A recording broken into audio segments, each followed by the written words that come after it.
আসসালামু আলাইকুম এভরিওয়ান, কেমন আছেন? আশা করি সবাই ভালো আছেন। আমি আলহামদুলিল্লাহ ভালো আছি। আজকে মাছ রান্না করবো, দেখতে থাকেন। পেঁয়াজটা দিয়ে দিলাম, পেঁয়াজটা একটু ভেজে নেব, একটু লাল করবো।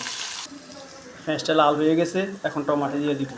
টমাটো দিই 5 মিনিট লাড়ামু, তারপরে মরিচের গুঁড়ি, হলুদের গুঁড়ি, মশলা, লবণ এগুলো মিক্স করে পানির সাথে দিয়ে দেবো। দেখতে থাকেন, সাথে থাকেন। টমাটো দিয়ে দিচ্ছি, এখন মরিচের পানিটা দিয়ে দিই।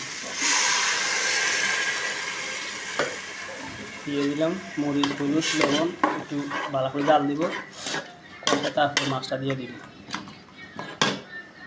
এই যে পেঁয়াজ মরিচটা একটু কষানো হয়ে গেছে, এখন মাছটা দিয়ে দেবো।